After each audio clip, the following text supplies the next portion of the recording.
Hello again, and welcome to another miracle on this journey that is called life.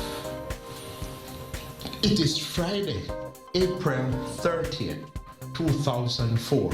I got up early, so early that morning because I will be traveling to Freeport, Bahamas for the first time.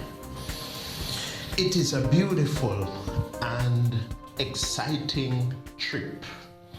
This trip will take me to work in a campaign that will be conducted by evangelist Guy S. Nemhard, who is the director of Let God Speak Ministry. And so I was excited to go to the Bahamas to do evangelistic work. Today I am booked to travel from the Norman Manley International Airport to Montego Bay, where the flight will take up other passengers.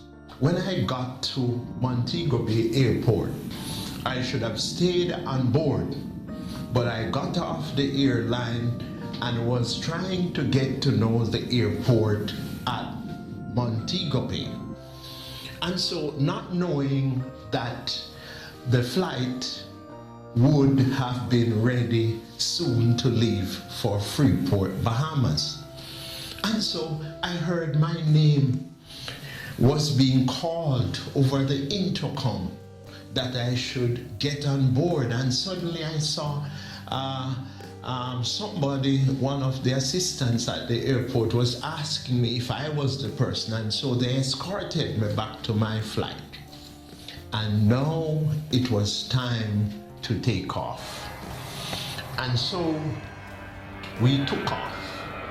I said a prayer in my heart, and as we were journeying in the skies, I was praying in my heart that God would enable us to have a safe flight.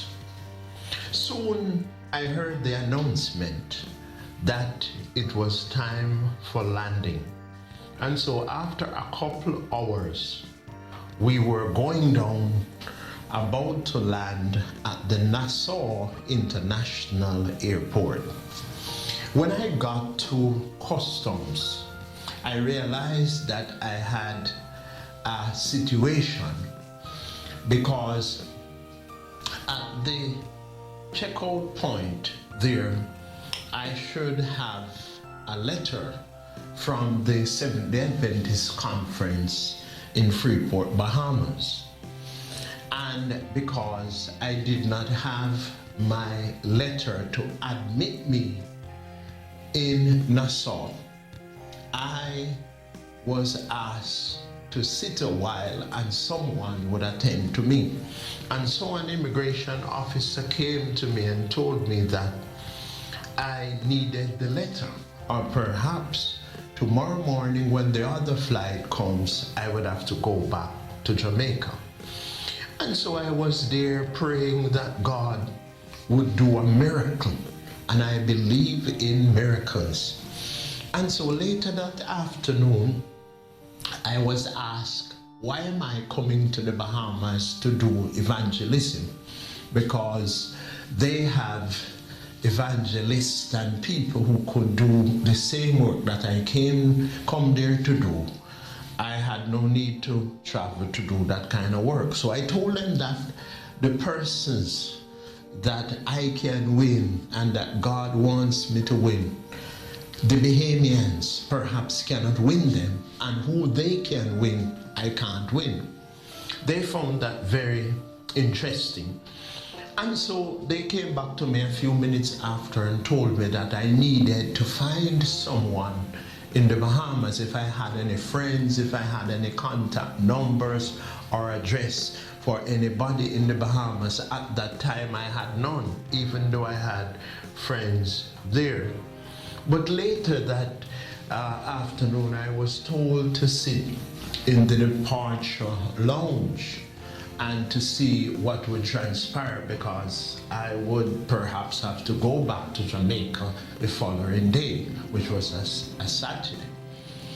And so I was out there praying like Paul and Silas, having a prayer concert that God, I am in trouble, you need to deliver me, and I need to get to Freeport to go to my evangelistic assignment.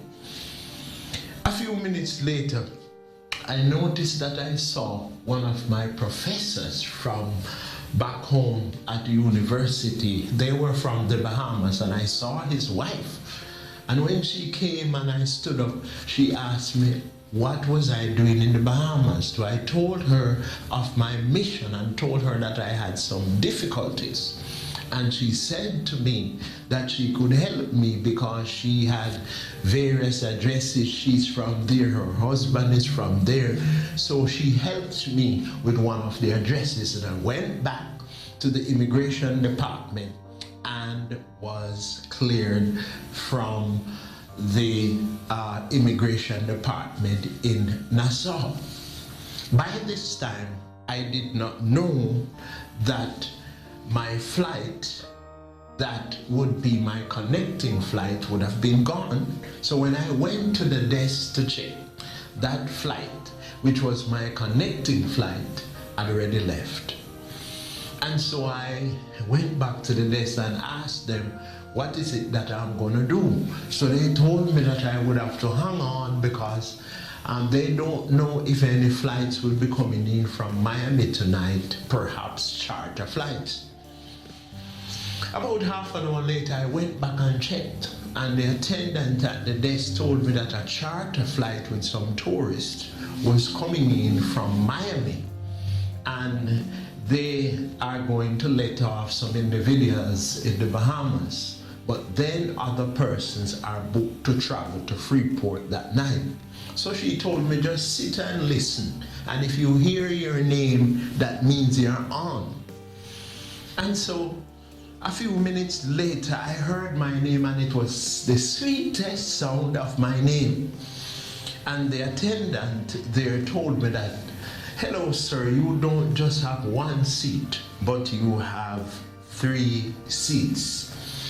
And so I checked in again, and an hour and a half from there, as I sat in the departure lounge, waiting on to board the flight, I started praying in my heart and asked God to deliver. And so finally, I boarded the flight, and we were airborne, and I was there praying to God for another miracle, because there was a pastor who was sent in Freeport to pick me up, and I missed my flight, and I did not have any way of contacting him. So when we finally got to Freeport International Airport and everybody was picked up, I was there for about an hour. I did not see no one to pick me up that evening. But then as I stood there and I sat and I waited, that same night about 11:30 p.m., I saw a light coming in the distance, and that light was the pastor who said that he went home and he fell asleep, but his wife woke him up and told him that he should go back to the airport because perhaps I came in a later flight. And that was what happened. However, the following day I went to church and I was introduced. That's the Sabbath at church, and the Saturday night campaign was supposed to begin. And so we began in fine style.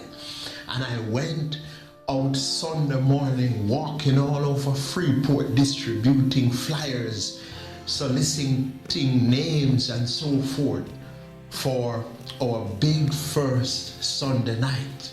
And indeed, I went and I found somebody, because of what the Spirit told me to do. Find someone with your surname. And I found a young man, and he was all over Freeport showing me the different places so I could contact individuals. Fast forward down to 4 weeks at the end of the campaign, we were able to baptize 125 precious souls at the Let God Speak evangelistic campaign.